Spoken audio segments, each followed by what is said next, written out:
Querido professor, querido aluno da Escola Bíblica Dominical, que a paz do Senhor Jesus te encontre muito bem, aonde quer que você esteja nesse momento. É sempre um prazer imenso poder falar com vocês, direto dos estúdios da DCTV, a TV da Assembleia de Deus em Criciúma, Santa Catarina, aqui no sul do mundo. Estamos nesse terceiro trimestre de EBD do ano de 2020, trabalhando com a nossa revista do discipulado local. O tema da nossa igreja em 2020 é uma igreja mais relevante, uma igreja que marca a sociedade com a importância da sua existência e aquilo que a igreja precisa como prioridade fazer na sociedade é pregar o evangelho e ensinar as pessoas a servirem a Deus da melhor maneira possível, de sorte que a graça de Deus opere nos corações destas pessoas que se voltam a Deus e que o Senhor Deus possa então, de uma forma extraordinária, escolher pessoas que lhe busquem neste momento atual. Nós estamos hoje na lição de número 10 desse percurso do terceiro trimestre de 2020 e vamos falar de um tema extraordinário, da relação do discípulo, do seguidor, do novo convertido, do seguidor de Cristo, com a pessoa bendita do Consolador.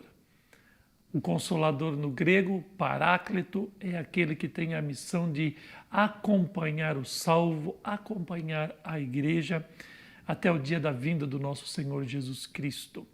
Ele ficará conosco para sempre, segundo a indicação do Senhor Jesus.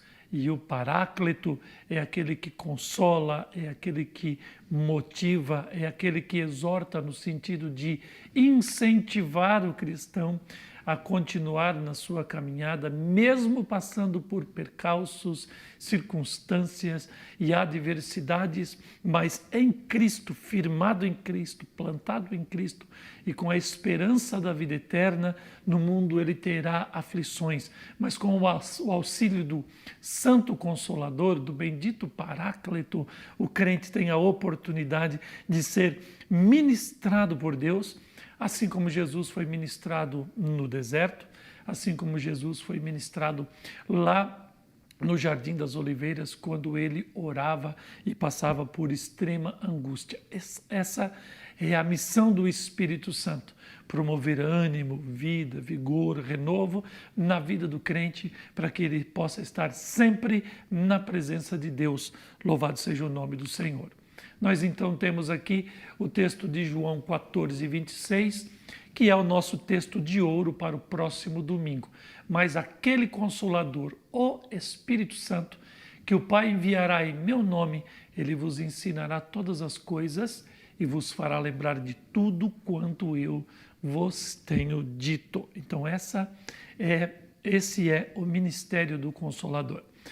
Professor, antigamente não há muito tempo, porque nós também não somos tão idosos assim, nós tínhamos a oportunidade de ouvir dos nossos amados irmãos que, por conta da limitação do conhecimento do tempo em que viveram, diziam que exortar era, na verdade, algo como que falar grosso, pesado, exigir que a pessoa servisse a Deus com mais qualidade, etc. e tal. Então, exortar sempre tinha uma conotação um pouco que negativa no ideário das nossas igrejas. Então, quando alguém falava de exortação, pensava logo que a pessoa estava recebendo uma reprimenda. Mas depois a gente vai evoluindo no nosso conhecimento teológico, muitos materiais literários vão chegando ao nosso alcance, como, por exemplo, a análise etimológica dos termos lá nas línguas originais, e a gente pode, então, através deste conhecimento, traçar todo um cenário contextual, e aí, então, a gente chega à conclusão que parakalã, que seria o verbo do substantivo paráclito, né? Se o Paráclito é o motivador, é o consolador, aquele que te fortalece, aquele que te inspira, aquele que te renova, que te ensina, então Parakalã é o ato de fazer tudo isso. Então a gente, quando traduz o Parakalã no grego, que é o verbo do Paráclito, como exortar no português, exortar então tem o sentido de você como faz um personal training quando a pessoa está na academia. Ela está ali com aquele esforço dos exercícios para que ela lá na frente tenha um condicionamento. Mas como ela tem uma vida sedentária, no princípio desse percurso dos exercícios, ela sofre dores, incômodos, indisposições, e aí então ela é exortada a continuar naquele exercício para que lá na frente ela atinja o nível de condicionamento necessário para que ela tenha uma saúde melhorada. Assim é a exortação. É esse esforço contínuo do Consolador, essa insistência intransigente para que nós então sirvamos ao Senhor e continuemos na fé. Então, quando o Espírito Santo consola, na verdade ele está exigindo do crente que ele permaneça na presença de Deus, e dentro desse contexto, dessa exigência, dessa exortação, há então consolo, motivação, ensino e etc. Então nós temos aqui 4 tópicos para a nossa lição: o Espírito Santo e a sua identidade, o Espírito Santo e a sua obra em relação a Cristo, Jesus, o Espírito Santo sobre a sua obra em relação à salvação, já foi muito falado durante as lições passadas, o Espírito Santo e sua obra em relação à igreja. Então a gente vai introduzir a lição desse próximo domingo. Estaremos aprendendo sobre a promessa do Consolador, então do Paráclito no grego, o Espírito Santo. O Espírito Santo é um termo do Novo Testamento. Se você vai para o Antigo Testamento, você vai então sempre ler o Espírito do Senhor, o Espírito de Deus, o Espírito do Todo-Poderoso. Na visão judaica, o Espírito de Deus é uma emanação do poder, da glória, da majestade desse Deus. É como que fosse aquela ideia da força ativa, de algo abstrato, impessoal. Você vai ver, por exemplo, quando Paulo encontra os discípulos lá em Éfeso, no capítulo 19 de Atos, eles vão dizer para Paulo que eles nunca ouviram falar do Espírito Santo. O evangelista Lucas usa muito o termo Espírito Santo, e esse termo, no contexto do Novo Testamento, vai já falando de uma pessoa e vai falando muito de comunhão, de contato, o Espírito de Deus ministrando de forma lógica, inteligível, comunicando ao coração do salvo a vontade de Deus, não só influenciando, não só intervindo como uma força, como uma energia, como uma emanação da própria divindade. Então, o Espírito Santo, um termo do Novo Testamento, denotando pessoalidade, denotando comunhão e uma ministração mais pessoal, mais lógica, mais racional. E aí nós vamos abrindo ao Consolador, o Paráclito. Agora nós estamos denominando o Espírito Santo, dando nome a esta pessoa e agora declarando a sua importância dentro da divindade, que é a terceira pessoa da Santíssima Trindade, que é um termo posterior aos evangelhos. A Trindade, ou o termo Trindade, é um termo que não está nas Escrituras Sagradas, mas a Santíssima Trindade, ela é uma realidade demonstrada, que depois ela é interpretada quando os primeiros dogmas ou ensinamentos, doutrinas da igreja vão sendo formatados de forma sistematizada ou sistemática para a compreensão didática, lógica, racional dos cristãos durante a história da igreja.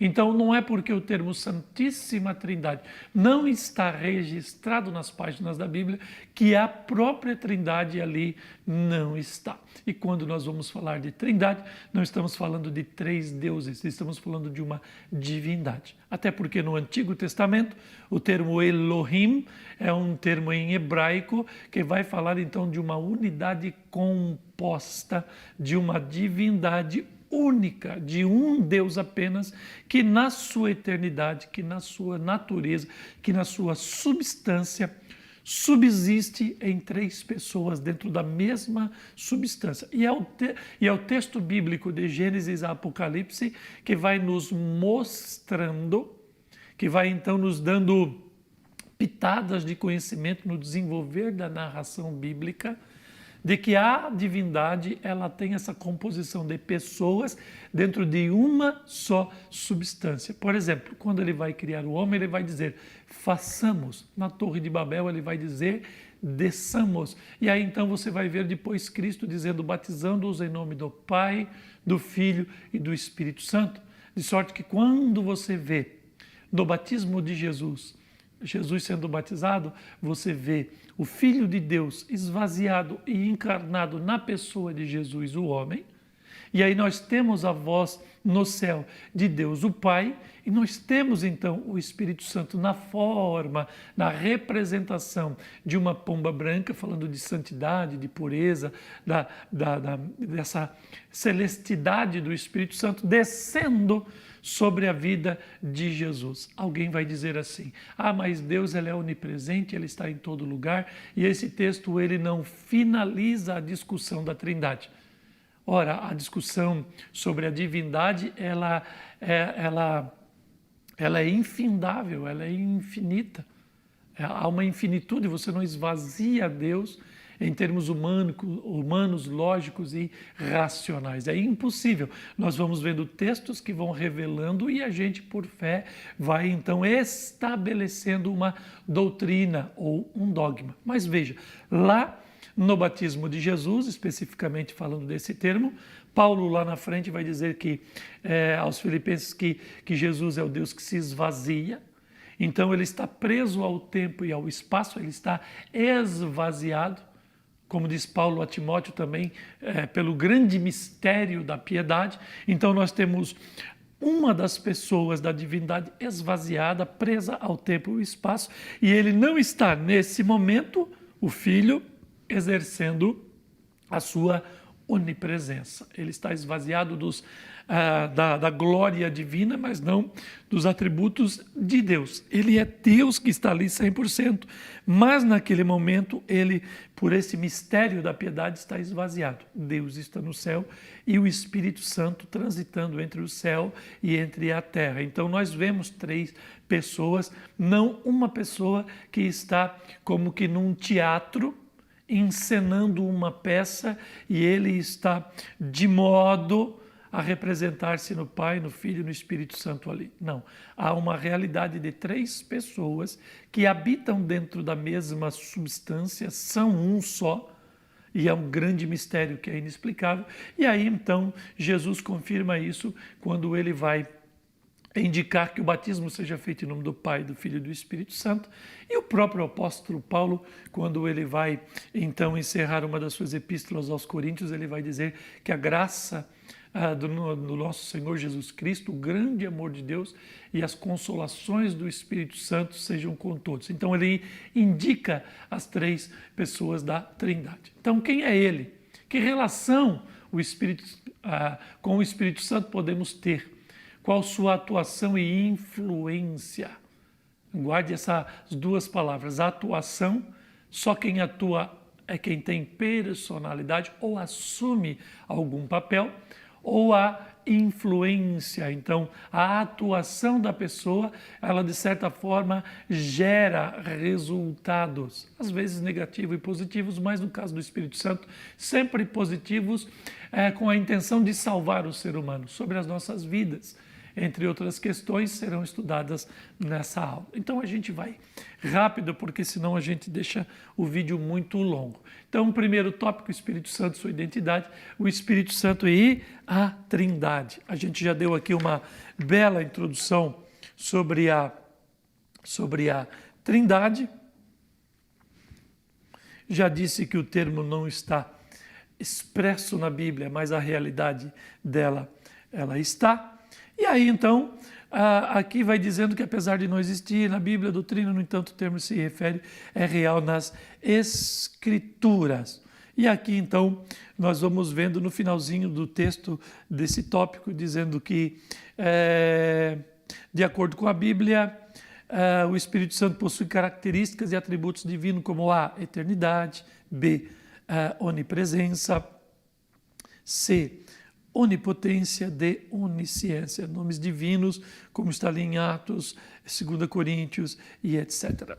E aí eu coloco aqui para vocês acrescentarem na vossa aula, professor, algumas demonstrações de que a Santa Trindade ela é replicada na criação deste mundo pelo próprio Deus Criador. Por exemplo, quando nós olhamos o homem, a gente vai perceber que o homem ele tem a semelhança de Deus no seu aspecto moral e espiritual, no seu raciocínio, na sua lógica, na sua pessoalidade, na questão de o homem poder compreender, desejar, planejar e realizar, como Deus também faz, mas o homem tem corpo, tem alma, tem espírito. Pai, Filho e Espírito Santo, 3 dimensões do mesmo ser. O ser humano, ele também, ele é assim.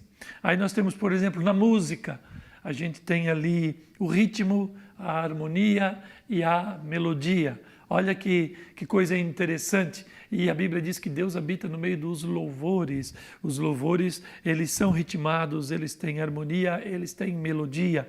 E aí nós temos, por exemplo, o tempo, que nós acabamos de falar agora, que o Filho de Deus esvaziado está preso ao tempo que tem passado, que tem presente, que tem futuro. Eu falei também que ele estava esvaziado, preso ao tempo e ao espaço, que tem comprimento, que tem largura, que tem altura. Veja, 3 aspectos da mesma dimensão, do mesmo ambiente. Então nós temos, por exemplo, na matéria, sólida, líquida e gasosa. Então você vê replicado na matéria, no espaço, no tempo, na música, no homem e em outras situações que você pode perceber no mundo em que a gente vive. O Espírito Santo é o Consolador. E aí eu já falei já na introdução, antecipando alguns pontos da lição, e aqui você pode indicar aquilo que a gente já falou na introdução da própria lição, professor, que ele, como diz ali no meio desse texto, ele ajuda, ele conforta, ele defende, ele orienta. A Bíblia ensina que o Espírito Santo, na qualidade de Consolador, nos ajuda nas nossas fraquezas. E quando nós oramos, ele também intercede por nós junto a Deus. Que coisa maravilhosa. Nós temos aquele exemplo lá de quando Abraão, representando Deus, envia seu escravo damasceno Eliezer a buscar uma noiva para o seu filho Isaque, que representa Jesus, e a noiva era Rebeca. E no meio do caminho, o escravo, ele ora a Deus e pede direção para que encontre a noiva. A gente faz uma analogia. Então, quando a gente fala de analogia, a gente usa um exemplo para... a gente pega um exemplo e a gente compara com outra circunstância. Então, a gente pode trazer no sentido salvífico Deus enviando o Espírito Santo à terra para buscar a noiva, os eleitos de Deus, para o seu Filho Jesus Cristo. E no caminho o escravo orou a Deus pedindo sabedoria para encontrar a noiva. O Espírito Santo também ora, ele intercede para que nós sejamos salvos. Então são várias analogias, tipologias que nós poderíamos usar na interpretação do texto sagrado para explicar o Espírito Santo. Tem aquele caso também que antigamente, em tempos mais remotos, como no Antigo Testamento, desse período interbíblico, na filosofia grega, os professores eles eram pagos para dar aula particular, como se fossem o homeschooling, e aí então não havia escolas do Estado, as pessoas mais abastadas é que tinham as melhores condições para o ensino. Então se pagava o professor particular para dar aula aos seus filhos, e há alguns comentaristas que dizem que quando os professores eles levavam os filhos de volta para casa, eles inculcavam, eles pegavam a mão e batiam na testa e chamavam a atenção da criança, claro que com um toque dentro de um limite, chamando a atenção, não violentando a liberdade daquela criança, e ele perguntava: o que você aprendeu hoje? Aí o aluno dizia, na caminhada ele parava, batia de novo na testinha e perguntava: o que você aprendeu hoje sobre tal coisa que eu ensinei? Aí ele ia no caminho fazendo o aluno rememorizar, lembrar, e assim então ele ia fazendo um método prático de memorização daquilo que ele tinha ensinado. Da mesma forma, a gente compara o Espírito Santo como esse pedagogo, como esse aio que pega-nos pela mão e nesta caminhada até o céu sempre vai nos fazendo lembrar do que Jesus falou, e o Espírito Santo acabou de nos fazer lembrar. Então, reavivando sempre as memórias de Deus na nossa vida, ou a eficácia da palavra, o Espírito Santo vai nos mantendo em contato com as palavras de Cristo que geram vida na nossa vida. Passará o céu e a terra, minhas palavras não hão de passar. Nem só de pão viverá o homem, mas de toda palavra que sai da boca de Deus. Então ele ministra a palavra de Deus ao nosso coração. O Espírito Santo é uma pessoa. A gente já falou também aqui sobre a questão da Trindade, a terceira pessoa da Trindade. Falamos de uma narrativa do Antigo Testamento, a veterotestamentária, que vai então mostrando as ações do Espírito Santo, mas não revelando a pessoa do Espírito Santo. Então essa narrativa do Antigo Testamento, ela dá indícios para ou ela dá subsídios, melhor dizendo, para uma interpretação de um Espírito que é quase que uma emanação, algo invisível, algo incompreensível. Mas no Novo Testamento a gente já vai vendo o Espírito de Deus, ele trabalhando e ele ministrando sobre a vida das pessoas. O apóstolo Paulo, por exemplo, ele diz para o crente lá em Éfeso não entristecer o Espírito Santo. Você não entristece a energia elétrica, você não entristece o fogo, você não entristece uma energia, você só pode entristecer uma pessoa. E aí então nós temos aqui uma seleção de algumas características de pessoa. Por exemplo, diz que o Espírito Santo tem inteligência ali em 1 Coríntios e em Romanos. Ele tem vontade, ele ama no C, no D ele é bondoso, no E ele se entristece, como a gente acabou de falar em Efésios, e ali em Apocalipse 2:7 ele fala. Quem tem ouvidos ouça o que o Espírito Santo diz às igrejas. Então, ele tem atributos pessoais e também divinos. Agora nós temos o segundo tópico, o Espírito Santo e a sua obra em relação a Jesus. Então, o Espírito Santo no nascimento de Jesus, ele tem ação direta, por quê? Porque o Espírito de Deus, ele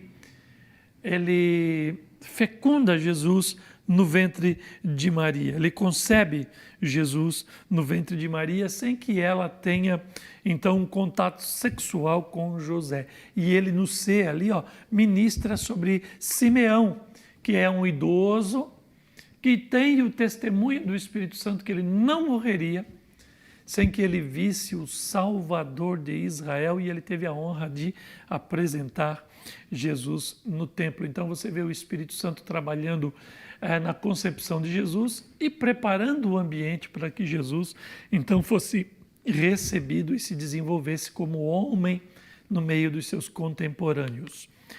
Temos aqui o Espírito Santo no batismo de Jesus. Nós também já comentamos o Espírito Santo descendo sobre a pessoa de Jesus, e aqui o texto vai dizendo, mesmo não tendo pecado que exigisse sua confissão, Jesus passou pelas águas do batismo para cumprir toda a justiça e para o nosso exemplo. Então, a gente respeita as confissões de fé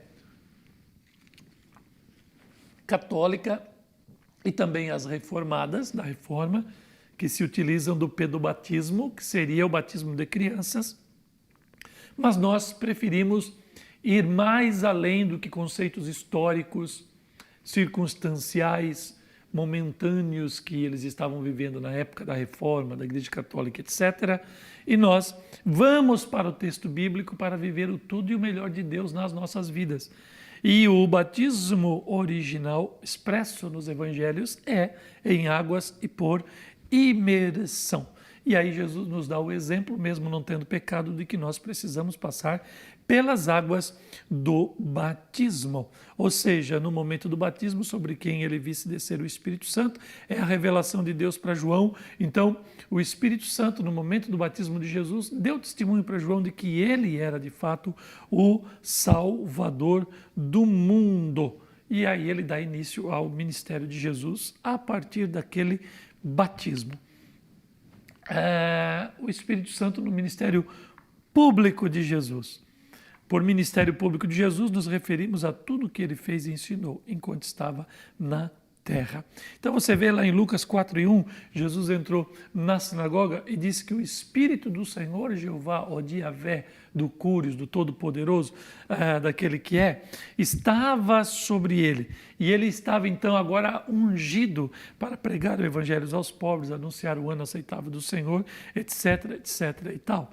O Espírito Santo já havia conduzido Jesus para o deserto para ser tentado, ungiu para fazer toda boa obra e oferece depois Jesus na cruz como sacrifício por toda a humanidade, e depois o Espírito Santo atua na própria ressurreição e glorificação de Jesus, como está em Romanos 8:11, 16 a 14. Então você, professor, tem um percurso da atuação do Espírito Santo, da concepção à ressurreição e à glorificação de Cristo quando ele é assunto ao céu. De sorte que assim como Jesus é modelo para nós no batismo, assim Jesus é modelo para nós na vida cristã. Por quê? Porque como Jesus nasceu de Maria, eu nasço no ventre da igreja, eu entro para o reino de Deus. Assim como Jesus é assistido durante toda a sua vida pelo Espírito Santo, o novo convertido também tem que ser assistido pelo Espírito Santo, porque senão ele não tem condições humanas, morais, espirituais, cognitivas, racionais suficientes para servir a Deus e enfrentar o exército de Satanás, o exército que coordena esse mundo contra a vontade de Deus sobre a sua vida. É debaixo da égide, da unção, da direção do Espírito de Deus que nós então iremos vencer ao modo de Jesus, do nascimento ou do novo nascimento, da regeneração, até o dia de sermos arrebatados ou transformados para nos encontrarmos com Jesus nos ares. O Espírito Santo, sua obra em relação à salvação. Então aqui a gente tem que o Espírito Santo, quando ele vier, convencerá o mundo do pecado, da justiça e do juízo. Aqui a gente tem revelado e expresso que nós temos uma única missão na terra, que é pregar o Evangelho. A pregação do Evangelho, ela vai gerar o quê? A fé no coração daquele que ouve o Evangelho. De sorte que a fé vem pelo ouvir, e do ouvir a palavra de Deus está escrito. Então veja, Paulo fala aos Romanos, a fé vem pelo ouvir e do ouvir a palavra de Deus. E quem graciosamente move o mundo espiritual é o Espírito Santo, ministrando graça de Deus, favor imerecido na vida daquela pessoa.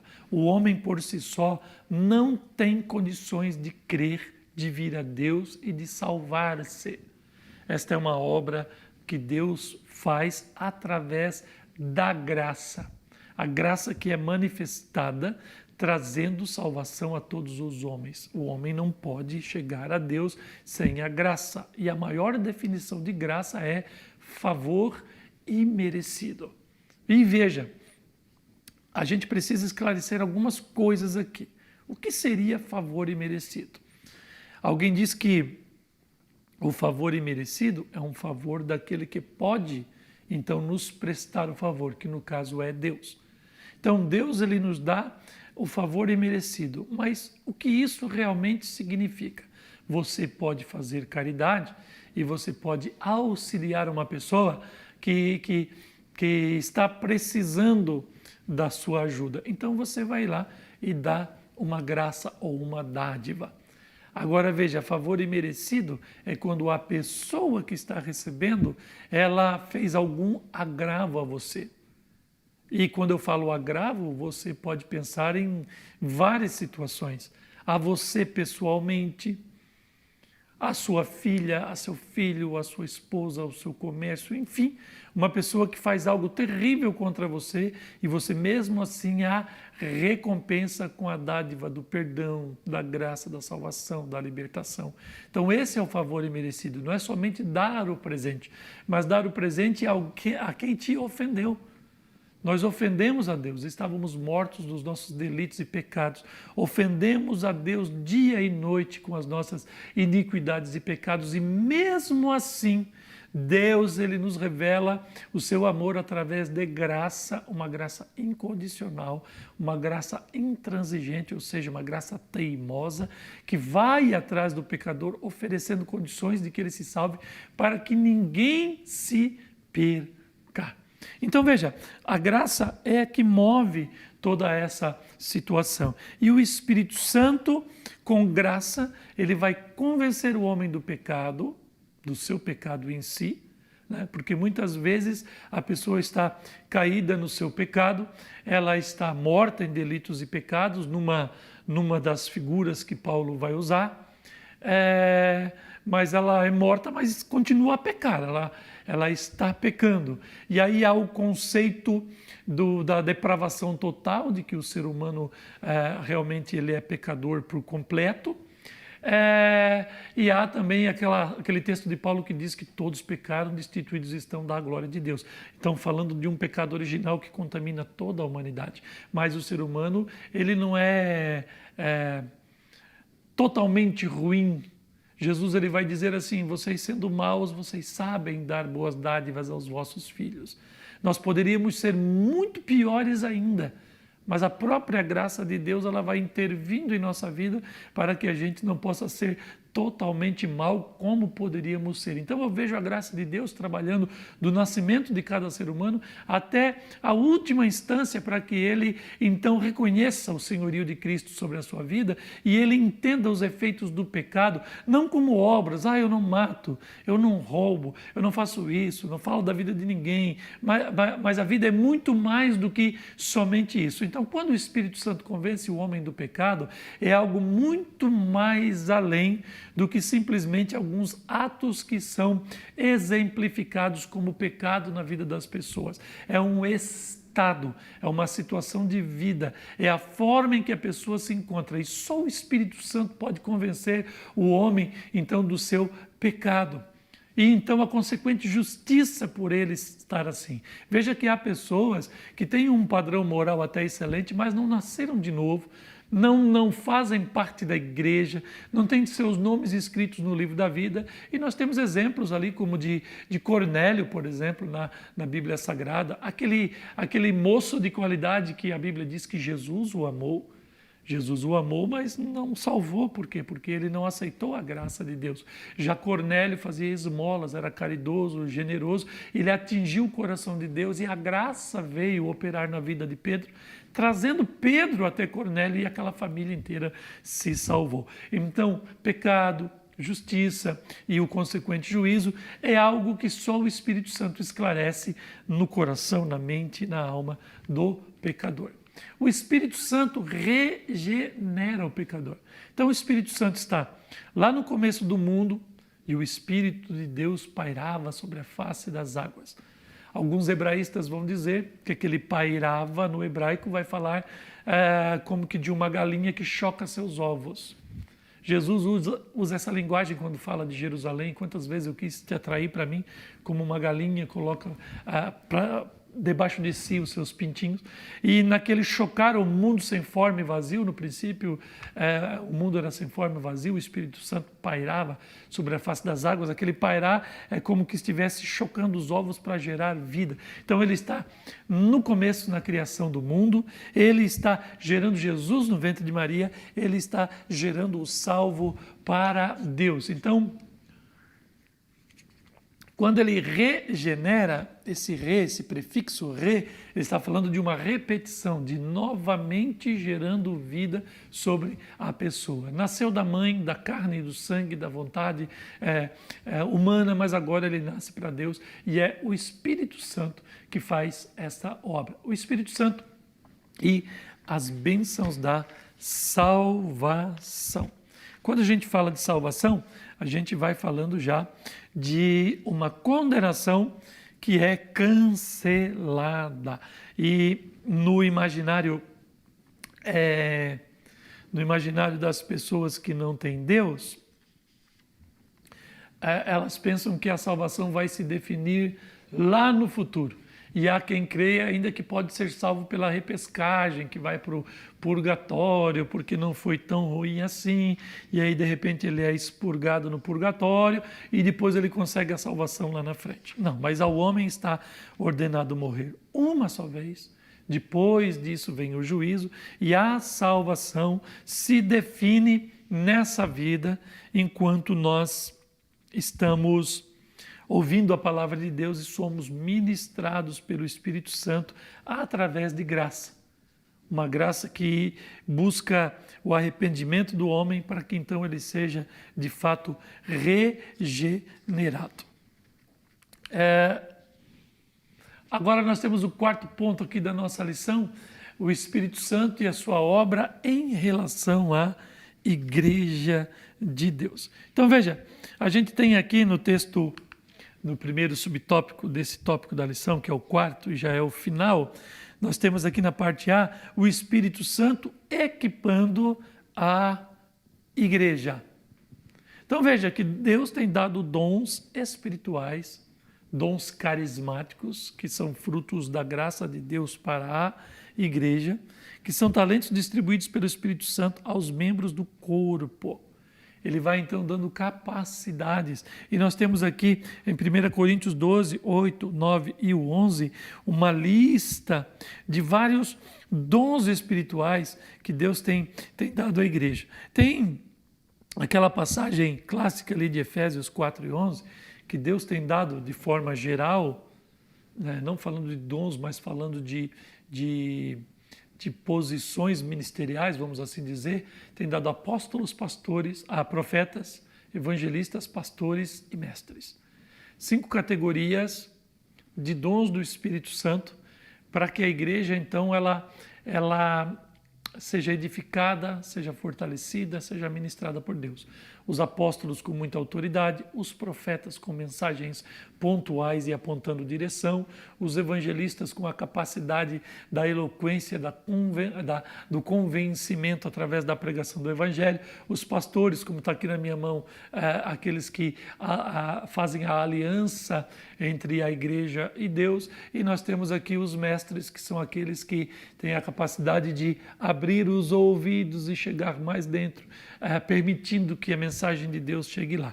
Dentro dessas 5 capacitações primárias, nós temos subdivisões de vários dons. Nós temos profecia, nós temos revelação, nós temos maravilha, nós temos governo, administração, temos vários dons tremendos que o Espírito Santo dá à igreja, a capacitando para o exercício do verdadeiro ministério de Jesus ou do magistério de Cristo na face da terra. O Espírito Santo, ele ensina a igreja porque ele inspira a Bíblia, diz aqui o texto. Então, se ele inspira a Bíblia, se ele inspirou as mentes e os corações dos santos homens de Deus que emprestaram seus nomes para estarem aqui gravados de forma indelével nas Escrituras Sagradas, ele também tem capacidade de abrir mentes e corações para as verdades cristãs na vida de cada salvo que vai crendo. Ele é o autor, ele é o consumador da nossa fé. Então, a mesma inspiração que estava nos autores da Bíblia estará naqueles que receberão a interpretação do texto bíblico. C vai dizendo que ele governa a igreja. As Escrituras apresentam o Espírito Santo escolhendo obreiros, como diz Atos 13:2, separai para mim Paulo e Barnabé, constituindo pastores sobre as igrejas, como Atos 20, 28, Paulo falando aos bispos de Éfeso que o Espírito Santo que tinha elegido eles para serem bispos do rebanho de Deus, e orientando as decisões nas reuniões apostólicas, como em Atos 15, 28, no primeiro concílio da igreja em Jerusalém, quando havia ali aquelas questões da igreja para os gentios e a igreja em Jerusalém daqueles que tinham um pensamento mais judaizado. E o Espírito Santo veio e deu as palavras finais na boca do apóstolo Tiago e foram resolvidos e pacificados muitos problemas debaixo da unção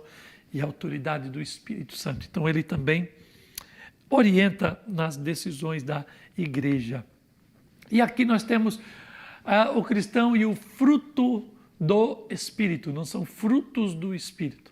Nós vamos falar aqui nesse ponto, professor, de frutos dignos de arrependimento, como se fôssemos árvores que apresentamos os nossos frutos, para que a pessoa olhe a qualidade dos nossos frutos. E nós temos o fruto do Espírito Santo propriamente dito, que é a consequência da virtude do Espírito Santo, que revela toda a gênese da fé do crente. Se ele nasceu de novo, ele é nascido de Deus, então a sua gênese é transformada e quando ele gera o fruto do salvo, não são os frutos do Espírito, é um fruto com 9 sabores, como diz ali em Gálatas capítulo 5, então ele vai revelar vários odores, sabores, cores dentro do mesmo fruto, que é, na verdade, o testemunho do Espírito acerca da nova natureza que é gerada pela virtude do Espírito Santo dentro dele. De sorte que o crente, ele não pode ter o fruto do Espírito.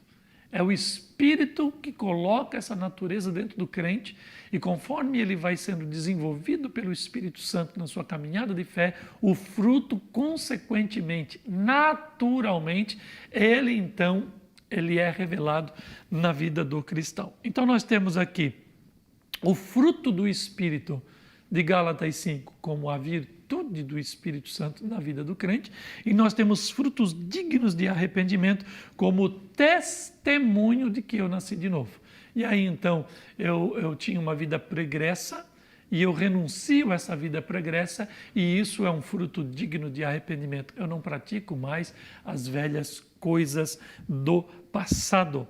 E nós temos, encerrando aqui a lição, o cristão e o fruto do Espírito, mais especificamente. Já falei do fruto do Espírito como algo que é a virtude do Espírito dentro de nós. E aí você, professor, pode trabalhar esse fruto do Espírito com seus sabores. Amor, alegria que não se compara. O amor é o ágape, que é o amor de Deus, algo que transcende a filantropia, por exemplo, o philos no grego, que dá origem à palavra filantropia, que as pessoas praticam filantropia, doam bens, objetos, enfim, fazem caridade.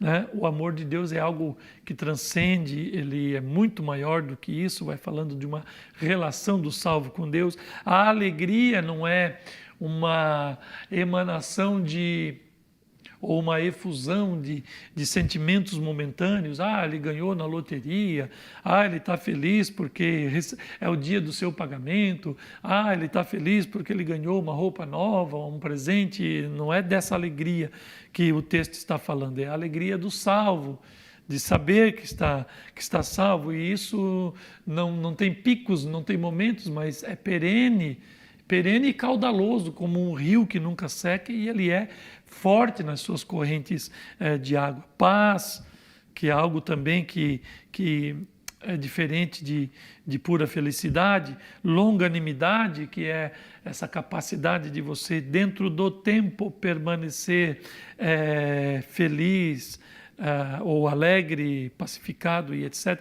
Benigno, que é a fonte da bondade dentro de nós. Falamos de bondade, fidelidade, vai falando de fé, mansidão, que é a obediência à vontade de Deus, e a temperança, que é, na verdade, aquela capacidade de se portar benignamente, fielmente, bondosamente, longanimamente, pacificamente, alegremente, de forma amorosa, durante todo o tempo da nossa vida. Só o Espírito Santo de Deus é capaz de nos fazer estar nessa dimensão para agradarmos a Deus. Então, o Espírito Santo, o fruto do Espírito 2, já acabamos de falar também. E aqui nós vamos concluir, podemos entender e conhecer um pouco mais sobre a gloriosa pessoa do Espírito Santo, sua divindade, sua atuação na vida de Cristo, da igreja e sua atuação na obra da salvação. Que Deus possa continuar lhe abençoando nessa caminhada em busca do conhecimento das coisas de Deus. O Espírito Santo com certeza lhe acompanhará nessa jornada. A prática está aqui, dê um pause e aplique isso na vida do seu discípulo.